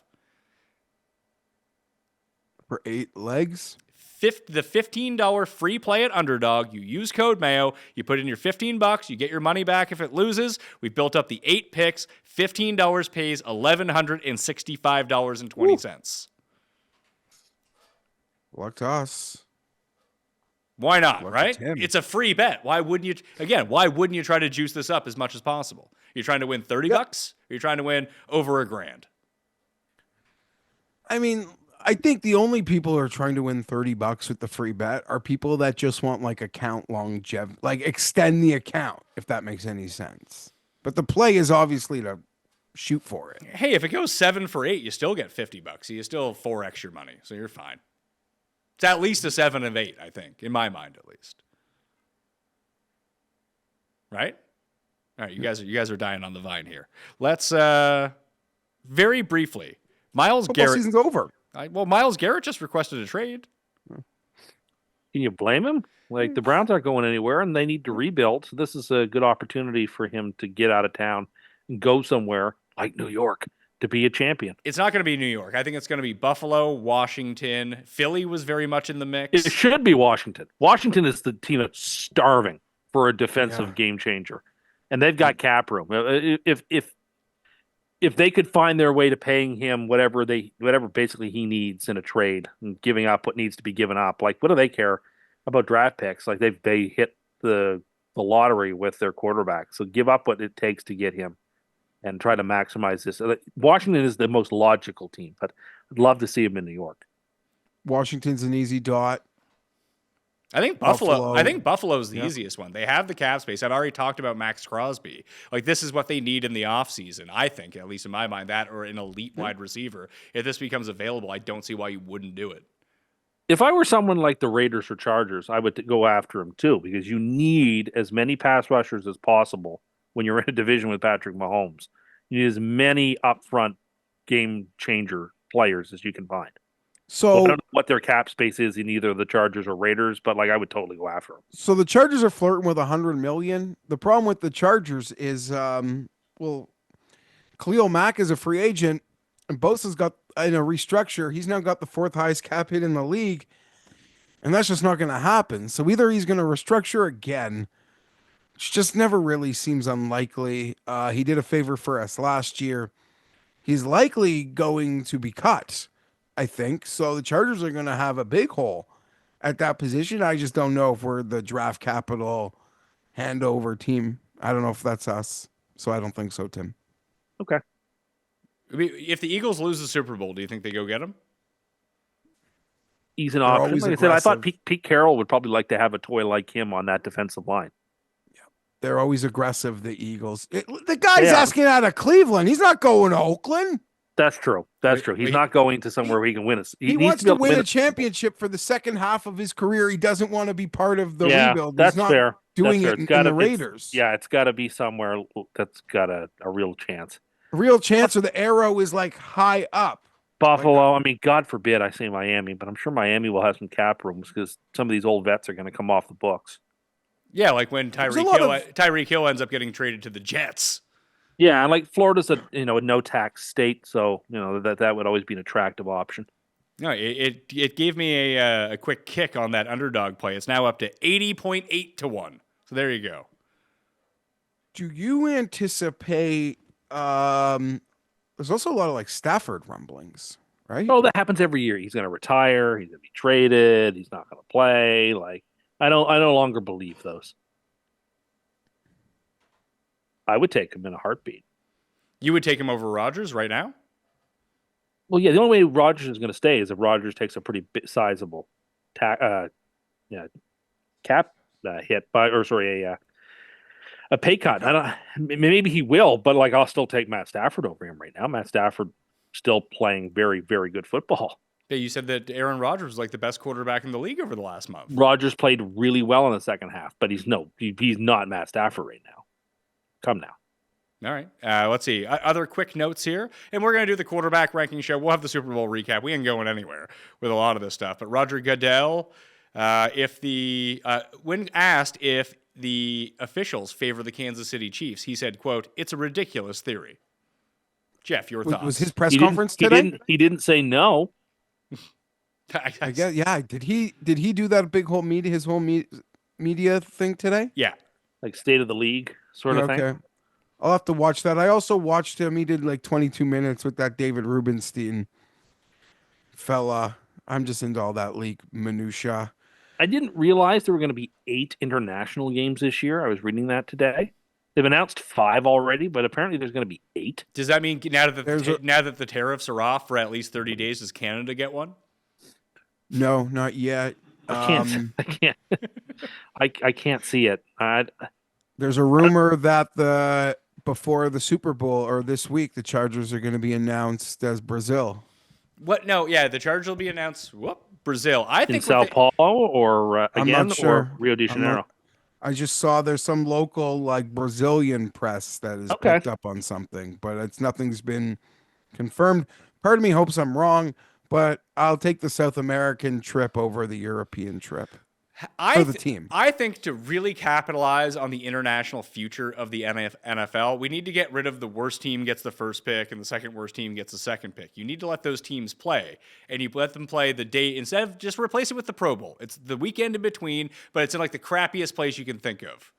Like that's the international game from like So they get the Bucharest. whole playoffs I mean, off? Bucharest might be really nice. I have no idea. Some like downtrodden Eastern European country, the Patriots play the Raiders or something. The only problem is they've been off for a month. They didn't play playoff games. There you go. Well, the players probably don't even want the first pick anyway. Could be someone coming to replace them. I wouldn't be shocked if they get creative with the first pick. I did break my rules and watch some of the Pro Bowl stuff yesterday. I saw Drake And May like got benched. they gave Eli Manning a Gatorade shower. It's like, You're come upset on, about man. this? I was like, I'm upset at myself. That's who I'm upset about. I had promised myself I wasn't going to watch anything to do with the Pro Bowl, but like the golf wasn't competitive and like there was nothing else on. I'd already gone through all my episodes of Law and Order that I had on my DVR. By the way, it's been an excellent season of the rebooted Law and Order. For those of you looking for some Have primetime you- shows to catch and up on, Matlock and the new Law and Orders, excellent. Cannot recommend them enough. Barf. All right. Well, don't watch them. You know what, Geoff? Not every broadcast TV show is designed to entertain. I wear my T-shirt in the pool, Geoff Fienberg. Some I've of never done that. Why are you putting me there? Why'd you do that? some of That's us not me. some of us like our regular Hold on a broadcast second. TVs. I'm certain you wear your shirt in the pool. Why are you projecting that on me? That's not my move. Sorry. It's just I presume that you did. Why? I don't know. It's just it's an old man move. If your shoulder is still sore from being kicked by Yeah, a it's called sunscreen. Sure. I don't care. Hold on. What do you wear your shirt? sunscreen, you wear sunscreen in the pool? I guess if you have an outdoor pool. Sorry, I was thinking indoor pools. What? Yeah, wear sunscreen.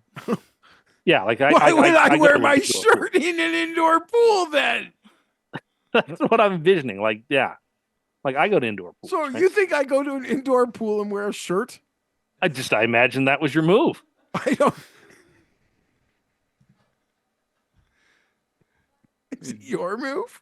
No, it is not my move. It used to be. It is not anymore. I haven't done that in quite some time. Good Maybe for 20 you. years.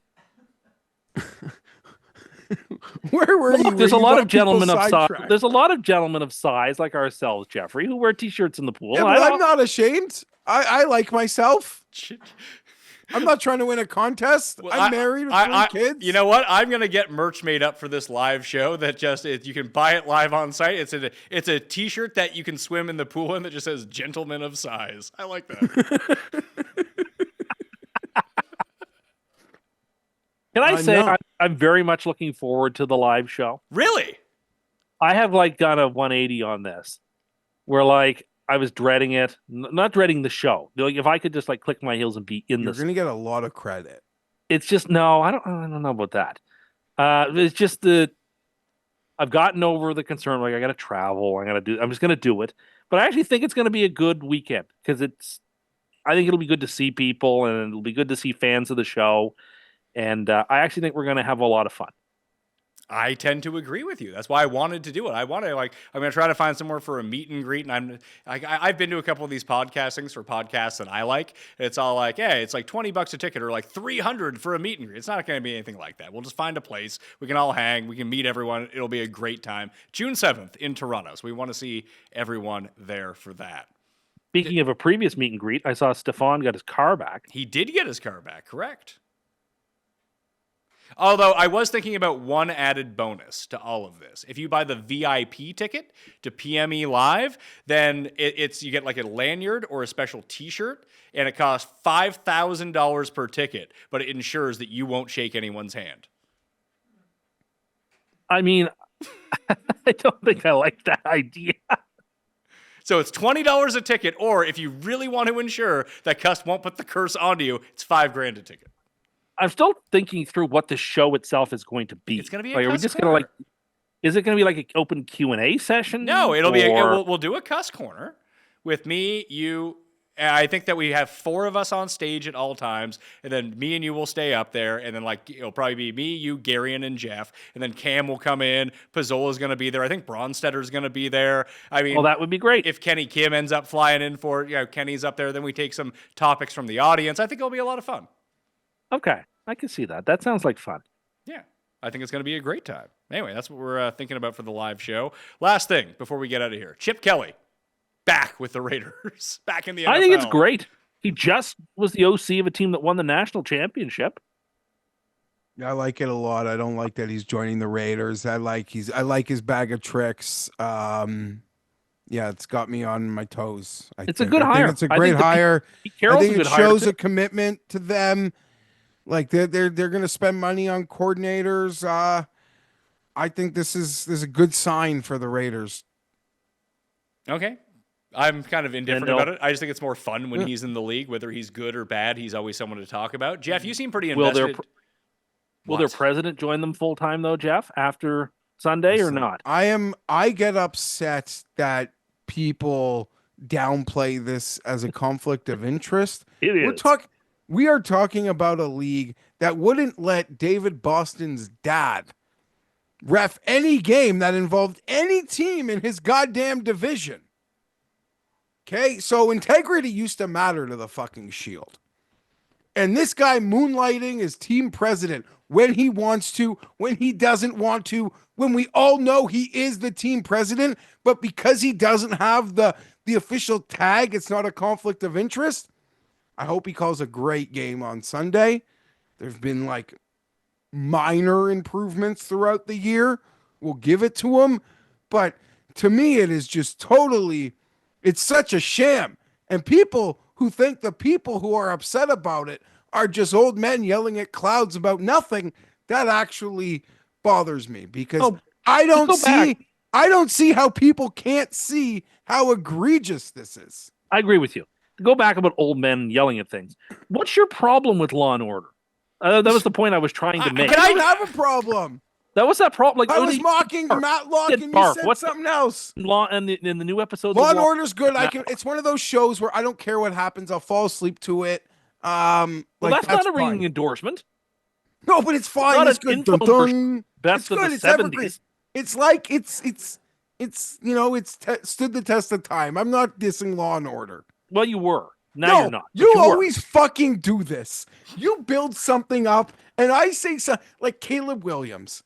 Anyone who watched the show all year knows, like, I have not called him a bust or anything. You just make him sound so amazing. You don't hold him accountable for anything. You still think it's a perfect rainbow like the day after they drafted. So I come in and add some context from the last half year, and then all of a sudden I'm like so anti-Caleb. Like, no, I fuck think that. the criticisms are harsh, unduly harsh, that you're levying at Caleb. It's a first year with a coaching staff that was such a disaster.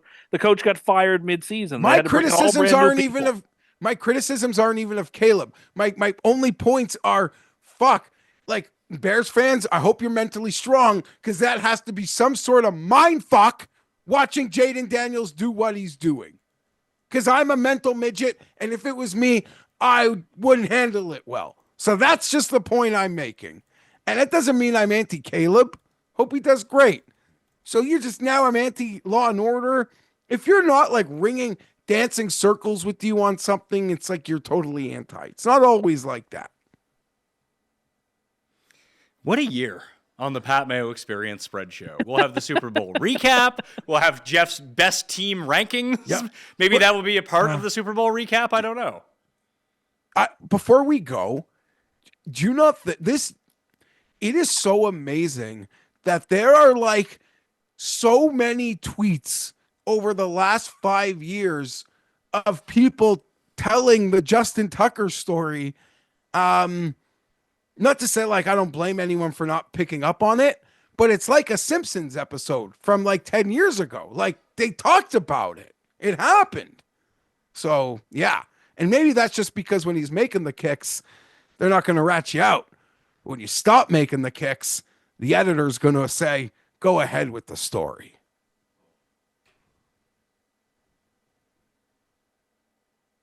There are so many, Pat, you're looking like it's crazy. There are so many tweets dated from like 2020, 2021, talking about how this guy's a slime ball, a premature ejaculator, doesn't know how to show rub and tugs any class. Even Kenny Kim had to teach him a lesson. It's a funny story. I don't know. Like, that's all. You guys can say nothing. I don't want to keep talking. I kind of want to bait you into talking more and really getting everything out of this whole topic. I don't know. Is he going to go on the commissioner's exemption list? I mean, they did it to Deshaun Watson. I guess if he's not being charged, is he being charged with anything? No, it just seems like a secret that the whole town knew about. Well, listen, there's one thing of like, sexual assault of forcing yourself onto someone. If he's consensually getting rub and tugs, I mean, Tim goes to that yurt all the time to get his rub and tugs. Stop it. As long as you're in on it, just they're leaking stories that you're a sleazeball and a premature ejaculator. But if you've paid for it, that's what you're going there for. I don't see really what the issue would be with that, as long as it was like fine by both sides. It's not like Bob Kraft got the Patriots stripped away from him, and they don't need to cut that out of the show anymore because I'm not sponsored by DraftKings anymore. No. So okay, I don't know. That was the year. Tim's off. What? Tim's off to McDonald's. No, I'm trying to get us to stop because I have another show to shoot in like 10 minutes. Which I'm on. Yes. Oh, yes, I actually knew about that. Okay, let's go. All right. See you next season. I would like to. We'll see you next week. We'll see you next Tuesday. So we'll be here waiting for you to talk about the Super Bowl, maybe Geoff's team's rankings. We got the quarterback rankings, so stay tuned on Mayo Media Network. We're going to make a concerted effort this year to make sure that we do more of these shows because I know that people enjoy them so much. Even when that person hosting the show really wants to have it wrapped up like 10 minutes ago so we can do even more content, that's okay. I want to thank Geoff, Jared behind the sticks, and Tim Cust. Tim Cust. That's not my name. For being on the line today. I want to thank all of you for sticking around all year. Code Mayo at Underdog. That helps. Rating and reviewing the audio pod along with subscribing and turning on those automatic downloads. That helps the show. It all helps. And most of it is just nonsense anyway. It takes like 2 seconds to do. I guess signing up for Underdog actually costs you like $10 if you want to go do that. But that's the way you can support the show. The rating and reviews, the liking, the subbing, all that stuff. It's completely free and doesn't take up much time. So please, if you're still here, do that for us. All right? I'm Pat Mayo. Thanks for watching. I'll see you next time. Mayo experience. Like when Shane Lowry decapitated that guy yesterday. Yeah, the announcer. That was rough. I watched this last week was the first weekend I actually watched like the whole back nine. It was Of good. the tournament. And then Rory, after Rory's drive on 14, that was kind of the end of it because it was like, oh shit, he blasted that. Yeah, that's what I noticed. He was just grooving. There's no beating him at that point. Now, I mean, Yeah, I ratioed you 7x. what? I ratioed Tim 7x. Oh, On on that. Straka? On I that- deleted. I deleted that tweet. What? You Yeah. did? I did. I deleted that. No, Why? you didn't. Eh. Which tweet? The Rory's grooving or Yeah. Straka? Why? No, I was you like, didn't. okay, fine. If it was that mockable, then I deleted it. Oh my God, we gotta talk about this. No, we don't. I ratioed you by 7x and you delete? Yeah, I just said That's okay. not fair. We're friends. Like, you're taking away my credit when you do that. You are. You're a credit stealer. You're like that guy who had the dream stealer. When people would Have tell you him that ever his deleted? when people Yeah, would I've tell him deleted tweets in the past. when people told him that his MLM wasn't a great idea, they were just being dream stealers, Geoff. You're like, this is a thing. You delete often? No, not often. On the odd occasion, if I get something wrong, like factually. I can't believe you deleted it. It was so innocuous. So was right? Rory not grooving? That was factually incorrect. Well, no, they are just like, oh, Geoff just. If I realize, oh, this tweet just obviously sounds dumb, so there's no point in having it out there. I mean, you're not wrong about that. But like after the fact, like only in the moment does it seem embarrassing. After the fact, people aren't timestamping it as to like how big, like how obvious it was. Like after the fact, it just seems normal. It only feels weird in the moment. So deleting it after the fact is kind of irrelevant. Like today, it doesn't look dumb. If that makes any sense. It only looked dumb in real time. Rory is grooving. Like, am I making sense or no? No, I think you're making perfect sense with that. Yeah. And he was grooving. Tim wasn't wrong. Just there was like 3 holes left. He was up by 4 or something. He just hit a par 5 with a 7-iron and made eagle. Rory's looks like this one. I don't know. Just seems like if you're not going to delete it in the moment, I don't know how you're deleting it after. But hey, I didn't know this. I didn't know Tim. When I've ratioed you before, I wonder if those soldiers exist. No, today. I'm sure they do. I usually just delete when I'm like factually incorrect about something. But like, I don't know, whatever. It also, for some reason, my tweet had one of those weird XI logos next to it. They all do now. Yeah, that's they all do. Well, no, they don't all have them, a lot of them do. but some of them do. And I was like, oh, is there something weird with this tweet? So that was another reason I deleted it. I wasn't sure what it was. Yeah, Because it was a hack. I'm now, so after what happened to Pat, I am so freaking cautious about everything. That's good. You should be cautious. Like when I saw that, I was like, oh, is somebody tracking that tweet? Then maybe I thought I could delete it because I didn't want to get hacked. You're the best. Yeah, all that little like XI thing does, it just puts your tweet into Grok and analyzes the post. And gives you like more references off of it. So it'd be like, I didn't know what that was. I think Rory is grooving, and you hit it, and you're like, Rory is a guy who grooves. Okay. So I didn't know what that was. So that kind of scared me a little bit too. You'll be okay. Scared. Experience!